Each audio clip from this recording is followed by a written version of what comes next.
백내장은 구체적으로 무엇이고 어떤 증상이 나타나나요? 네, 일단 백내장이란 건요, 용어 자체가 굉장히 생소하죠. 백내장에서 백은 흰 백자를 씁니다. 그러니까 우리 눈 속에 뭔가가 하얗게 변한다는 뜻이에요. 그런데 우리가 강아지들을 보면요, 나이가 많은 강아지의 눈을 이렇게 들여다보면 눈 속에 까만 동공 안에 어떤 하얀 게 껴있는 걸 보신 적이 있을 거예요. 강아지를 키우는 분들은 그런 걸 보신 적이 있을 텐데, 그게 바로 백내장입니다. 강아지도 동물이기 때문에 백내장이 생기는 거거든요. 사람도 동물이기 때문에 백내장이 생기는 거고요. 근데 어떤 이 하얗게 되는 구조물이 뭐냐면 수정체라고 부르는 겁니다. 우리 눈 속에는요, 카메라로 치면 렌즈에 해당하는 그런 구조물인 수정체가 중간에 있는데, 그 수정체가 나이가 들면서 뿌옇게 변하고 혼탁이 생기고 딱딱해지는 것이 백내장입니다. 그래서 이제 앞으로는 여러분께서 한 가지만 기억하시면 돼요. 백내장은 뭔가 하얘지는 거다. 뭐가 하얘지지? 눈 속에 있는 수정체가 하얗고 딱딱해진 거다. 그게 백내장이라고 기억을 하시면 되겠습니다. 그러면 어떤 증상이 있을까요? 눈 속에 있는 수정체가 우리가 젊었을 때는 투명하고 말랑말랑했어요. 조절력도 좋았어요. 가까운 거, 먼 거를 다 잘 보게 해줬어요. 사물이 깨끗하게 선명하게 잘 보였어요. 그럼 백내장이 생겨서 그 수정체가 뿌옇고 딱딱해진 사람은 어떻게 보일까요? 물체가 이런 빛을 보면 번져서 보이겠죠. 눈부심이 생겨요. 그리고 사물을 봤을 때 사물이 뿌옇게 번져 보여요.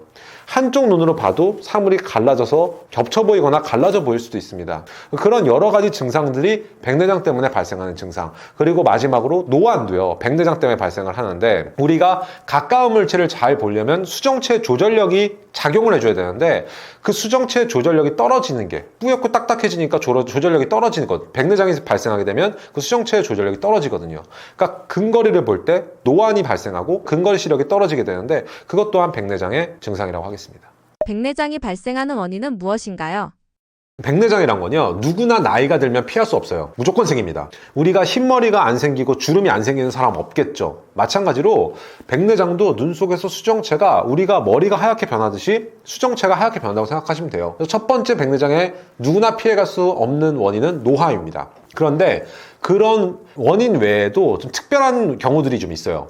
첫 번째로는 당뇨가 있으신 분들은요, 백내장이 남들보다 좀 빨리 진행합니다. 그 다음에 두 번째는 외상, 그러니까 눈을 다친 경우, 어떤 둔탁한 것에 맞거나 부딪힌 경우에는 인위적으로 백내장이 발생할 수도 있습니다. 세 번째로는 약제 중에 대표적인 게 스테로이드예요. 그래서 스테로이드 약제를 강하게 쓴 분들은 백내장이 약제 때문에 발생할 수가 있어요. 네 번째로 또 여러분께서 제일 중요하게 아셔야 될 건 자외선이에요. 그러니까 눈 속의 수정체를 이 산화 스트레스라 그러는데, 수정체 단백질 자체가 산화 스트레스 때문에 변성돼서 뿌옇게 변하는 게 백내장인데요. 물론 노화도 그거에 영향을 미치지만 자외선이 또 굉장히 중요한 역할을 해요. 그래서 우리가 야외에서 직사광선 아래에서 오랜 시간 동안 생활을 하시는 분들은 남들에 비해서 백내장이 훨씬 빠르게 진행을 합니다. 당뇨, 외상, 스테로이드, 자외선, 이 네 가지가 백내장을 진행시키는 특별한 요인이라고 하겠습니다. 원장님께서 추천하시는 백내장 예방 방법은 무엇이 있나요? 자, 일단은 이 백내장이란 건요, 눈 속의 수정체가 결국은 구조가 다 단백질로 이루어져 있는데, 이 단백질이 변성이 되는 거거든요. 근데 단백질이 변성이 되려면 그게 이제 산화 스트레스를 받아야 되는데, 그 산화 스트레스의 가장 대표적인 게 흡연입니다. 그러니까 흡연을 하시는 분들은 백내장이 남들보다 좀 더 빨리 진행할 수도 있어요. 그리고 두 번째가 또 당뇨입니다. 당뇨가 있는 분들은요, 당뇨 관리를 철저히 잘 해주셔야 돼요. 당 관리가 안 되면 이 산화 스트레스가 올라가기 때문에 또 백내장이 빨리 진행을 할 수가 있고요. 그 다음에 앞서 말씀드린 대로 자외선도요, 마찬가지인데 선글라스를 껴서 자외선을 좀 차단을 해주시면 백내장의 진행을 좀 막을 수가 있어요. 그리고 이제 백내장에 대해서 안과에서 정기 검진을 좀 받으시면서 본인의 수정체 상태, 혼탁도가 어떤지는 한 40대 중후반부터는 안과에서 정기적인 검진을 좀 받으시는 것이 좋습니다. 눈 영양제 먹는 것만으로도 예방할 수 있는 건가요? 백내장은요, 안약으로도 막을 수는 없어요. 그런데 영양제도 마찬가지거든요. 어떤 약을 복용한다 그래서 백내장이 안 생기거나 치료가 되는 약은 없습니다. 영양제라는 것은 어디까지나 보조제일 뿐인데, 그래도 이제 제가 말씀드린 것처럼 산화작용을 좀 억제하는 그런 보조적인 영양제들은 있을 수가 있죠. 대표적으로 루테인, 지아잔틴, 비타민 C, 비타민 E 정도가 있는데, 그런 것들이 함유된 어떤 영양제를 드시면 그래도 몸속에 항산화작용을 좀 유도를 해서 백내장이 조금 느리게 지연시킬 수는 있다 정도로는 말씀드릴 수 있겠습니다. 백내장 수술을 꼭 해야 하는 건가요? 백내장 수술은요, 어쨌든 누구나 살면서 한 번은 하게 돼 있습니다. 왜냐하면 요즘은 이제 100세 시대라고 하잖아요. 사실 평균 수명이 너무 늘어나기 때문에 눈 속에 백내장이 진행을 하면 환자분들이 굉장히 불편감을 겪어요. 일단 조절력이 떨어지니까 노안이 심해지고요. 그러니까 돋보기를 계속 써야 되고, 그 다음에 안경을 쓰더라도 사물이 다 뿌옇고 허옇고 침침하게 보입니다. 눈부심도 심해지고요. 그러니까 어느 순간에는 백내장 수술을 받아야 되는데, 그럼 백내장 수술을 받는 타이밍을 어떻게 결정하냐? 그건 세 가지만 기억하시면 됩니다. 첫 번째로는 환자분의 절대적인 연령이에요. 이제 우리가 노화가 되면서 백내장은 피할 수 없다고 말씀드렸잖아요. 연세가 80세가 되면 무조건 백내장이 어느 정도는 진행이 됐다 보시면 돼요. 그러니까 백내장이 근데 너무 심해지면 일단 수술을 하는데 좀 위험성이 올라가게 되거든요. 근데 적당한 정도의 백내장은 사실 수술이 별로 위험하지 않아요. 그러니까 제가 추천드리는 백내장 수술의 적정 연령은 70대가 되셨으면 그래도 백내장 수술 한번 고려해 보시라고 안과에 가서 정밀 검진을 받아보시는 것을 추천을 드리고요. 두 번째 기준은 뭐냐면 객관적인 시력입니다. 안과에 가서 시력을 쟀는데 환자분의 교정 시력, 그러니까 안경으로 아무리 올려도 시력이 한 0.6까지밖에 안 올라간다. 그건 이제 객관적으로 시력이 많이 떨어졌고, 눈이란 건 우리가 보기 위해서 있는 기관인데 그 보는 기능이 많이 저하됐다는 얘기잖아요. 그건 이제 수술로서 교정을 해줘야 된다는 뜻이고요. 세 번째로는 환자분의 주관적인 불편이에요. 그러니까 환자분이 간혹 가다가 백내장이 40대나 50대에도 굉장히 심하고 빠르게 진행되는 분들이 있어요. 그런 분들은 사실 나이는 얼마 안 되셨지만 본인이 보는 걸 일단 굉장히 불편하게 느끼죠. 그래서 안과에 왔는데 시력이 많이 떨어져 있는 걸 발견하게 되죠. 그러니까 본인이 주관적으로 느끼는 시력적인 불편감도 굉장히 중요한 요인이 된다는 거죠. 그래서 본인이 보이는 게 너무 침침하고 뿌옇고 불편한 분들은 일단 안과에 방문하셔서 백내장 관련된 정밀 검진을 한 번을 받아보시고, 불편감이 심한데 시력도 저하되어 있는 경우에는 백내장 수술을 받으시는 것을 추천을 드립니다. 왜냐하면 요즘에는 백내장 수술에 사용되는 인공수용체가 워낙 많이 발전되어 있고 기능이 너무 좋고, 그리고 그와는 반대로 부작용이 적어요. 그래서 그만큼 좋은 인공수용체들도 많기 때문에 백내장 수술을 받고 나면 삶의 퀄리티가 많이 올라가게 됩니다. 요즘 모든 사람들이 관심을 가지고 있는 키워드의 하나는 젊음이에요. 근데 젊음이 뭐냐면 어떻게 하면 노화가 덜 될까거든요. 노화의 속도를 늦추자, 젊음을 유지하자, 이것이 현대인들이 가장 관심 있어 하는 키워드라고 생각을 하는데, 눈도 마찬가지죠. 눈을 젊은 상태로 유지하거나 혹은 수술로서 다시 눈의 젊음을 찾는 것이 가능하다는 얘기죠. 그러니까 노안도 수술로서 고칠 수가 있고요. 근데 그 방법이 백내장 수술이기 때문에 여러분께서 어떤 젊음에 대한 키워드에 관심을 가지고 계신 분들은 백내장 수술에 대해서도 항상 주의 깊게 관심을 가지고 지켜보실 필요가 있다는 얘기입니다. 백내장 수술 위험하거나 아프진 않나요? 백내장 수술은요 10분이면 끝납니다. 10분이면 끝나고 무통 수술이에요. 그러니까 아프지 않아요. 주변에 이제 백내장 수술 받으신 분들이 계시면 물어보세요. 아팠냐? 그럼 이제 아프진 않았다. 근데 좀 정신이 없고 눈을 좀 막 이렇게 꾹꾹 누르는 느낌은 좀 나는데, 근데 뭐 그게 아프진 않았다라고 말씀하실 거예요. 왜냐면 마취약도 뭐 그냥 안약으로 점압만 하면, 안약만 몇 방울 떨어뜨려주면 완전히 마취가 되고, 그다음에 수술 과정 자체도 어떤 관련된 장비나 기구들이 너무 많이 발전이 돼 있고 안과 의사들의 숙련도도 많이 올라가 있기 때문에 백내장 수술은 요즘으로서는 그렇게 크게 걱정할 만한 수술은 아니고, 대신에 안과 의사를 이제 경험이 많고 숙련된 그런 안과 의사를 잘 찾아가시는 게 제일 중요하다고 하겠습니다. 백내장을 가속화시키는 것에는 무엇이 있나요? 백내장을 가속화시키는 요인들은 몇 가지 안 돼요. 일단 자외선, 그러니까 야외에서 운동을 하시거나 생활을 하실 때는 선글라스를 꼭 써주세요. 그게 이제 백내장을 억제할 수 있는 가장 첫 번째 방법이 되겠고요. 그 다음에 이제 본인이 어떤 당뇨나 아니면 스테로이드를 꼭 써야 되는 상황에서는 당 조절을 잘 해주시고, 스테로이드 사용은 의학적으로 꼭 필요한 경우에 의사가 처방을 하는 경우에 해야 됩니다. 해야 되는데, 그래도 아마 처방하는 의사도 설명을 드릴 거예요. 이제 스테로이드의 부작용으로 백내장이 좀 발생을 할 수 있다는 건요. 근데 그 정도는 이제 본인이 그냥 알고 계시면 되겠고요. 그 다음에 이제 흡연, 산화 스트레스를 올릴 수 있는 흡연은 자제를 하시는 것이 좋겠습니다. 백내장으로 고민이신 분들에게 해주고 싶으신 말씀 있으신가요? 요즘은 사실 정보가 굉장히 많죠. 그러니까 유튜브나 아니면 검색 사이트에만 찾아보더라도 백내장에 대해서 검색을 해보면 각종 렌즈라든가 아니면 뭐 수술 방식에 대해서 뭐 레이저를 사용하는 백내장 수술, 뭐 렌즈는 어떤 걸 사용하는 것이 좋고, 이런 불필요한 정보들이 너무 많이 범람을 하고 있어요. 그러니까 환자분들을 오히려 더 선택을 하기 힘들게 만들고 있습니다. 그런데 제가 안과 의사로서 가장 안타까운 점이 바로 이런 것들인데, 환자분들은 전문적인 기본적인 의학 지식이 없다 보니까 쉽게 현혹되기가 굉장히 쉽고, 그다음에 안과 의사들이 어떤 다른 의도를 가지고 잘못된 정보를, 불필요한 정보를 전파를 하려고 했을 때 환자분들이 그거에 이렇게 속아 넘어가는 경우가 굉장히 많아요.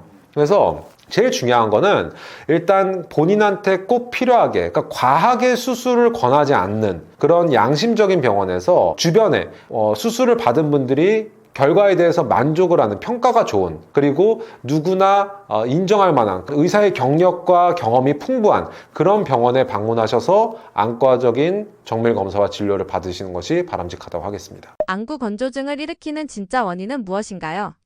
우리 일상생활에서 가장 우리를 불편하게 하는 안과적인 질환이 아마 안구 건조증일 겁니다. 요즘 현대사회에서 안구 건조증 때문에 고생하시는 분들은 진짜 굉장히 많아요. 그래서 저희 병원에도 환자로도 많이 오시는데, 일단 안구 건조증의 원인은 첫 번째, 눈물이 빨리 마르기 때문이에요. 우리 안구는요, 우리 눈알은 이 겉이 촉촉한 수분층이 덮어주고 있어야 돼요. 항상 습기가 있어야 되는데, 그 우리 눈물층의 가장 바깥쪽을 보면 기름막이 있거든요. 근데 그 기름막이 어떤 역할을 하냐면 이 물이 증발되는 거 막아줘요. 눈물이 증발되는 거 막아주는데, 이 기름막이 불안정해지고 기름막이 깨지면, 그러니까 기름이 없으면 물만 있으니까 자꾸 증발이 일어나는 겁니다. 일단 첫 번째로 그게 이제 안구 건조증의 가장 큰 원인이고, 그리고 이제 연세가 드실수록, 이제 나이가 들수록 우리 눈 겉에 결막이라는 얇은 투명한 막이 있거든요. 근데 그 결막이 늘어나요. 그걸 결막 이완이라 부르는데, 결막이 늘어나면 여러 가지 요인으로 이제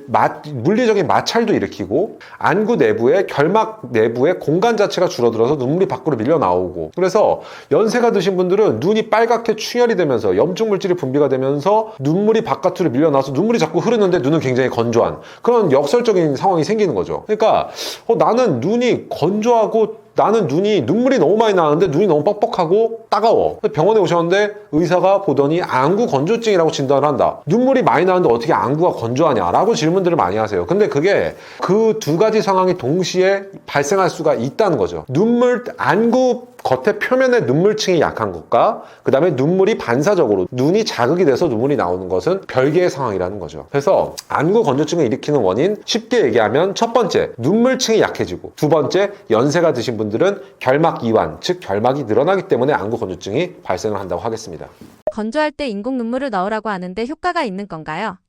네, 우리 눈물층을 이제 보면 사실 눈물층이 뭐 몇 가지 층으로 돼 있다 이런 것들은 그냥 안과 의사만 알면 되는 내용들이에요. 그런데 그 눈물층에서 그냥 상식적으로 가장 비중을 많이 차지한 건 뭘까요? 그건 물입니다. 수분이 제일 많겠죠, 당연히. 인공 눈물의 역할은 다른 게 아니라 단순하게 그 수분층을 보충해 주는 거예요. 그러니까 눈물에 물을 넣어주는 거죠. 그런데 딱 그 눈물의 농도에 맞게끔, 그래서 인위적으로 외부에서 수분이 들어가도 우리 안구에 수분층의 항상성이 유지가 되게끔 만든 게 인공 눈물인 거죠. 그래서 거기서 수분을 보충해 주는 거기 때문에 인공 눈물을 많이 넣는다고 해서 간혹 가다가 인공 눈물 이렇게 많이 넣으면 눈에 뭐 해가 되는 게 아닌가 이렇게 말씀하시는 분들이 있는데, 그거는 잘못된 상식이고, 인공 눈물은 많이 넣어도 전혀 상관이 없어요. 사실 근데 방부제가 없는 일회용 인공 눈물에 한해서는요, 많이 넣어도 상관은 없고 그냥 수분층을 보충해 주는 거기 때문에 충분히 자주 넣어 주시는 거는 좋다라고 이해를 하시면 되겠습니다.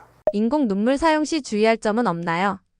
두 가지 점을 기억하시면 되는데, 첫 번째로 인공 눈물은 일회용을 사용하시는 게 좋아요. 왜 그러냐면 일회용 인공 눈물에는 방부제가 안 들어있어요. 근데 인공 눈물이라는 것은 그 눈물층에 물을 보충해 주는 거거든요. 그러니까 수시로 넣어줄수록 좋습니다. 그런데 안약이라는 건 하루에 몇 번 넣으세요, 그 횟수가 정해져 있는 이유가 적정 농도를 유지하기 위함도 있지만 내부적으로 방부제가 들어가 있거든요. 그래서 방부제가 들어있는 안약을 너무 많이 과다하게 넣게 되면 오히려 해가 될 수가 있기 때문에 인공 눈물처럼 자주 넣어야 되는 안약들은 방부제가 없는 일회용으로 쓰시는 게 좋고요. 두 번째로는 이제 방부제가 없기 때문에 일회용 인공 눈물을 한번 뚜껑을 따서 사용을 한 경우에는 24시간이 지나면 아무리 깨끗하게 썼어도 아까워하지 말고 폐기를 하시는 것이 좋습니다. 왜냐하면 보존제가 없기 때문에 그 안에 균이 번식을 할 수가 있어요. 그래서 균이 번식한 상태에서 눈에 들어가게 되면 각막이나 결막에 감염을 일으킬 수 있기 때문에 일회용 인공 눈물은 원칙적으로 뚜껑을 따면 24시간 후에는 무조건 폐기하시는 것이 바람직하겠습니다. 시력이 좋아도 안구 건조증이 있다면 위험할 수 있나요? 사실 시력과 그 다음에 안구 건조증은 별개의 문제이기도 하지만 연관이 돼 있기도 해요. 시력이라는 건 그냥 우리가 단순히 잘 볼 수 있는 능력인 거죠. 안구 건조증은 우리 안구의 표면에 눈물이 마르는 질환이죠. 그런데 그 눈물이라는 게요, 그러니까 물이 촉촉하게 매끈하게 발라져 있어야 우리가 잘 보여요. 시력이 좋아요. 그런데 이 눈물층이 깨지고 불균일하게 되면 보이는 게 뿌옇게 보입니다. 그래서 안구 건조증이 심한 분들은 나 자꾸 뭐가 뿌옇게 뭐가 낀 것처럼 안 보이다가 눈을 깜빡거리면 잠깐 잘 보여. 근데 다시 또 뿌옇게 안 보여, 금방. 이렇게 말씀하시는 분들은 사실 안구 건조증 때문에 눈물층이 깨져서 시력이 좀 뿌옇게 보이는 그런 증상이 발생할 가능성도 있어요. 그래서 시력과 안구 건조증은 아주 별개라고 볼 수는 없긴 한데, 그리고 또 한 가지는 뭐냐면 안구 건조증이 진짜 심한 경우에는 각막에 손상이 발생할 수가 있습니다. 눈물층이 마르기 때문에 각막이 이렇게 스크래치가 나고 벗겨져요. 각막이 스크래치가 난 상태를 각막에 염증이 있다 그래서 각막염이라고 부르고, 거기에 균이 감염이 돼서 침투하면 이제 각막 궤양이 될 수가 있거든요. 그런 경우에는 정말 안과적인 질환으로서 시력을 떨어뜨릴 수가 있죠. 그러니까 안구 건조증 때문에 시력이 떨어지는 질환이 발생할 수 있다라는 것도 맞는 말이 되겠습니다. 안구 건조증을 예방할 수 있는 간단한 방법이 있나요? 첫 번째로는 우리가 생리적으로, 그러니까 자연적으로 우리가 뭔가를 집중해서 보게 되면, 우리가 예를 들어서 컴퓨터 노트북을 정말 집중해서 본다, TV를 집중해서 본다, 핸드폰을 집중해서 본다 할 때는 본인도 모르는 사이에 눈을 깜빡이는 횟수가 줄어들게 돼요. 근데 그렇게 되면 눈물층이 빨리 말라요. 그러면서 건조증이 악화됩니다. 그래서 뭔가를 집중해서 볼 때도 본인이 의식적으로 주기적으로 눈을 좀 깜빡이는 습관을 들이면 좋아요. 그것이 안구 건조증을 악화시키는 걸 막을 수가 있고요. 두 번째로는 따뜻한 물수건 온찜질이 좋습니다. 이건 아무나 집에서도 할 수 있는 건데, 그냥 아무 수건이나 물에 적신 다음에 전자레인지에 2분, 3분 돌리면 그게 한 적정한 온도, 한 40도, 45도 정도로 데펴지게 돼요. 근데 그거를 우리 눈 위에 이렇게 올려놓고 가만히 한 3분에서 5분 정도 있으면 우리 눈 내부에 마이봄샘이라는 기름샘이 있거든요. 그런데 눈물층에 있는 가장 외부의 기름막이 이 마이봄샘이라는 눈꺼풀의 기름샘에서 생성이 되고, 거기서 이제 자연스럽게 배출이 돼야 되는데, 이게 막히는 경우에는 안구 건조증이 발생을 하게 돼요. 그래서 우리가 이제 집에서 간단하게, 아니면 사무실에서라도 따뜻한 물수건으로 온찜질을 해주면 기름의 특성은 온도가 올라가면 액체가 돼서 풀립니다. 그리고 배출이 잘 돼요. 그래서 그렇게 마이봄샘을 풀어주는 거죠. 그래서 이 온찜질만으로도 간단하게 안구 건조증 증상을 좀 해소시킬 수가 있고, 그리고 눈물층 가장 외부의 기름막을 튼튼하게 만들 수가 있습니다. 원장님께서 추천하시는 안구 건조증에 좋은 제품이 있나요? 오메가3가 함유된 그런 영양제는 좀 도움이 됩니다. 그런데 영양제까지 드실 건 없고, 사실 오메가3라는 것은 등푸른 생선에 굉장히 많아요. 고등어 같은 그런 생선에 많이 함유되어 있기 때문에 그냥 식사를 하시면서 영양분을 보충해준다는 개념으로 등푸른 생선을 가끔 섭취를 해주시면 오메가3 지방산이 우리 몸에서 특히나 눈 쪽에 기름층에, 눈물막의 가장 외부의 기름층을 튼튼하게 만들기 때문에 오메가3가 함유된 음식물을 자주 섭취해 주시는 거 좋고요. 그 다음에 아까 말씀드린 것처럼 보존제가 없는 일회용 인공눈물 사용하시는 거 좋고요. 그 다음에 너무 뜨겁지 않은 적당한 온도의 어떤 온열 찜질이 될 수 있는 그런 팩이라든가 그런 제품들이 요즘에는 좀 나온 게 있거든요. 근데 뭐 제가 어떤 굳이 제품을 추천드리고 싶지는 않은데, 그냥 적당한 온도에 적당한 시간, 눈을 좀 따뜻하게 만들어줄 수 있는 그런 제품들을 사용하시는 것 정도는 안구 건조증 해소를 위해서 무방하다고 하겠습니다. 그리고 이제 안구 건조증을 근본적으로 치료하는 방법들이 안과에는 여러 가지가 있어요. 첫 번째 단계는 일단 안약으로 치료를 합니다. 왜냐하면 눈물층에도 여러 가지 뮤신층, 물층, 기름층 이런 여러 가지 층들이 있는데, 그런 층들을 어떤 염증 반응을 해소시키고 뮤신층을 튼튼하게 만들어주는 그런 안약들이 있거든요. 그래서 안과에 일단 안구 건조증 때문에 오시게 되면 안약을 처방을 받게 되고요. 그 다음 단계로는 제가 아까 말씀드린 것처럼 마이봄샘을 기름 배출을 풀어주는 그런 치료로서 IPL 레이저 치료가 있어요. 그래서 IPL이라는 것은 사실 피부과 용어로 먼저 개발이 된 건데, 이것을 눈꺼풀에 레이저를 적당한 파장에 적당한 세기의 레이저를 맞춰서 조사를 하는 경우에 이제 눈꺼풀에 있는 마이봄샘이 배출이 원활하게 풀리게 되고 염증 반응이 감소가 돼서 안검염이라 부르는 그 눈꺼풀 주변의 염증이 좋아지고, 그리고 안구 건조증이 완화가 됩니다. 그래서 안구 건조증 치료로 IPL 레이저를 많이 사용을 하고 있고, 그리고 또 한 가지 뭐가 있냐면 콜라겐 플러그라는 게 있어요. 우리 눈꺼풀 아래쪽에 보면 위아래로 우리 눈꺼풀에는 이제 코로 연결된 눈물이 배출되는 관이 내부적으로 있거든요. 그런데 요즘은 콜라겐 플러그라고 아주 조그만 콜라겐 조각을 그 눈물이 내려가는 관에 쏙 넣어줘요. 그럼 그 콜라겐이 한 2달 정도 버티면서 눈물이 내려가는 걸 좀 막아줍니다. 그러면 눈물이 덜 내려가기 때문에 심한 안구 건조증에서 바로 즉각적으로 효과를 볼 수가 있고요. 근데 우리 몸속에 뭔가 이렇게 넣어도 되는 거냐? 콜라겐이니까 넣어도 돼요. 콜라겐은 우리 연골이나 피부 같은 데에 있는 그냥 인체 조직 중에 한 구성 성분 중에 하나거든요. 그러니까 그 콜라겐을 여기 넣었을 때 한 2달 정도 지나면 알아서 스스로 녹아서 배출이 되고 없어집니다. 그래서 전혀 아무 부작용 없이 콜라겐 플러그 치료를 받으면 또 안구 건조증을 완화를 시킬 수가 있습니다. 그리고 정말 심한 안구 건조증, 각막이 스크래치가 나는 각막염이 발생할 정도의 정말 심한 안구 건조증에서는 자가혈청 안약을 만들어서 그걸 점안제로 사용하기도 합니다. 렌즈를 끼는 것도 안구 건조증을 유발하는 행위인가요?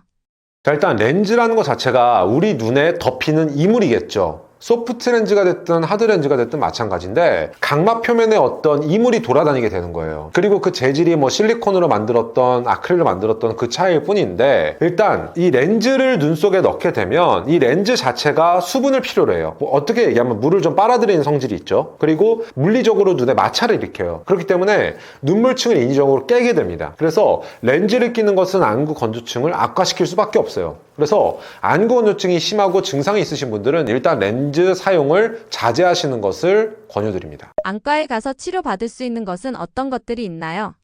안구 건조증으로 안과에 오셨을 때 첫 번째 단계로 시행하는 것은 안약입니다. 일단 우리 눈물층이라는 것은 뮤신층, 물층, 기름층 이렇게 여러 가지 층으로 이루어져 있는데, 가장 바닥에 있는 뮤신층을 좀 보강하는 안약들이 나와 있고, 그 다음에 주변에 결막의 염증 성분을 가라앉히는 건 소염제도 같이 사용을 해볼 수가 있고요. 그 다음에 수분을 보충해주는 인공 눈물도 당연히 처방해서 사용을 해볼 수가 있습니다. 근데 이런 안약만으로 컨트롤이 안 되는 안구 건조증의 경우에는 우리 눈꺼풀 주변에 마이봄샘이라는 기름샘이 있는데, 그 기름샘에서 기름이 배출이 되고 그게 이제 눈물층의 가장 외부 기름막을 구성하게 되거든요. 근데 그 기름막이 깨져서 기름막이 약해져서 그 밑에 물층이 자꾸 증발하는 게 안구 건조증의 가장 중요한 기전 중에 하나이기 때문에 눈꺼풀의 마이봄샘에서 기름 배출을 원활하게 만드는 게 또 안구 건조증의 치료에서 중요합니다. 그래서 원활하게 만드는 게 IPL 레이저가 있죠. IPL 레이저라는 건 처음에는 피부과에서 쓰는 목적으로 개발이 된 장비인데, 이제 안과에서 마이봄샘, 즉 눈꺼풀 내부의 기름샘을 풀어주는, 배출 기능을 풀어주고 염증 반응을 완화하는 목적으로 적절한 파장에 적절한 세기의 그 레이저를 조사를 해주게 되면 이제 안구 건조증이 호전되는 효과를 볼 수가 있는 거죠. 그리고 세 번째로는 콜라겐 플러그 삽입술이라는 게 있습니다. 그건 뭐냐면 우리 눈꺼풀에는 이제 코랑 연결된 코 눈물 관이라는 것이 있는데 위아래로 있거든요. 그래서 그 관으로 눈물이 내려가는데 그 관의 내부에 콜라겐으로 된 플러그를 쏙 넣어주는 거예요. 그럼 그 플러그가 안에서 우리 코눈물관 내부에서 2달 정도 버티는데 그동안 눈물이 덜 내려가기 때문에 눈물이 풍부해지고 물리적으로 바로 이제 안구 건조증이 좋아지는 효과를 보는 거죠. 근데 우리 신체 외부 물질을 그렇게 눈 속에 관에다 넣어도 되냐? 콜라겐이기 때문에 가능합니다. 왜냐면 콜라겐이란 것은 우리 피부나 연골에 있는 인체를 구성하는 성분 중에 하나일 뿐이거든요. 그러니까 그 콜라겐을 플러그로 만들어서 여기 넣어주게 되더라도 이게 한 2달 정도 지나면 자연스럽게 녹아서 없어집니다. 그렇기 때문에 인체에 전혀 무해한 치료가 되겠고요. 마지막으로 이제 안구 건조증이 너무 심해서 각막 표면에 스크래치가 나고 염증이 생기는 분들 같은 경우에는 본인의 피에서 피를 뽑아서 혈액을 채취해서 원심 분리를 시킨 다음에 자가혈청을 안약으로 만들어서 안구에다가 점안을 시키는 그런 방식으로 치료를 하기도 합니다. 백내장 약을 써도 괜찮다고 하는데 어떻게 생각하시나요?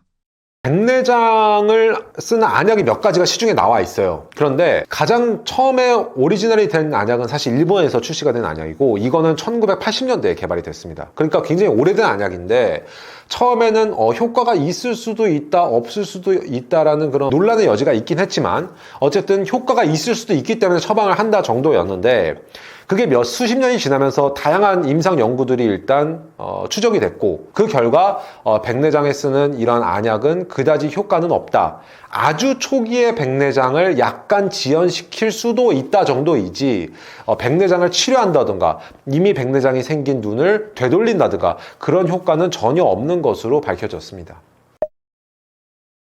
안녕하세요. 성모진앙과 대표원장 박진영입니다. 저는 저희 성모진앙과의 유튜브 채널 찐안과를 운영하고 있고요. 거기서도 이제 다양한 전문적인 안과 지식과 정보를 여러분께 전달드리고 있습니다. 오늘 이렇게 좋은 기회가 돼서 촬영을 하게 되었고, 안과와 관련해서 여러분들이 평소에 궁금하셨던 거에 대해서 제 나름대로는 열심히 말씀을 드려보려고 합니다. 요즘 우리 시대 사람들한테 가장 화두는 젊음과 노화인 것 같아요. 그래서 어떻게 하면 우리 몸의 젊음을 좀 더 오랫동안 유지할까? 어떻게 하면 노화가 좀 덜 오게끔 막을 수가 있을까? 이것이 가장 사람들이 관심 있어 하는 키워드라고 생각을 하거든요. 왜냐하면 이미 100세 시대라고 얘기할 만큼 사람들의 평균 수명은 많이 늘어났고요. 그리고 점차 정복되는 질환들도 많아졌어요. 그런데 단순히 수명만 길어진다고 해서 삶의 질이 올라가는 건 아니거든요. 그러니까 노화로 인해서 삶의 질이 떨어진 상태로 단순히 수명만 연장이 되는 건 고통과 불편이 그만큼 더 오래 지속될 수도 있는 거고요. 그래서 안과 의사로서는 이런 눈의 젊음과 그리고 노화를 방지하는 방법이 뭐가 있을까에 대해서 항상 고민을 하고 있고 연구를 하고 있고요. 그다음에 실제로 그런 것들과 관련한 백내장 수술 그리고 망막 치료도 진지하고 열심히 시행을 하고 있습니다. 다행인 것은 요즘 물론 젊은 분들 같은 경우에는 스마일 라식이나 아니면 투데이 라섹, ICL 렌즈 삽입술 이런 것들로 간단하게 시력을 교정할 수 있는 방법들도 많이 확립이 되어 있지만 연세가 있는 분들 같은 경우에도 이제 백내장 수술에 사용되는 그런 인공수정체들이 다초점 인공수정체, 특히나 빛 번짐의 부작용을 줄이면서도 여러 가지 초점거리에서 다양한 시력 기능이 잘 나오는 그런 인공수정체들이 굉장히 좋은 게 많이 개발이 되고 있어요. 실제로 임상적으로도 저희 병원에서 제가 선구적으로, 대한민국에서도 선구적으로 많이 사용을 하고 있고 전 세계 의사들과도 논문과 학회 발표로서 활발하게 의견을 교류하고 있고요. 그래서 이렇게 백내장 수술을 다초점 인공수정체를 이용해서 본인의 생활 패턴에 맞게끔 적절하게 시행을 받으면 여러분의 눈의 젊음을 다시 되찾을 수가 있고 노안으로부터 해방될 수가 있고 돋보기 안경과 렌즈로부터 해방이 될 수가 있고 그만큼 여러분의 삶의 질이 올라가게 되고 여러분의 삶에서의 행복이 그만큼 보장이 된다는 거죠. 저는 안과 의사로서 그런 치료를 할 때 굉장히 보람을 느끼고 있고 그리고 또 한 가지 제가 세부 전공으로는 망막을 전공을 했는데 망막의 질환은 굉장히 난치성 질환도 많고요. 그리고 진단하기 어려운 진단도 많습니다.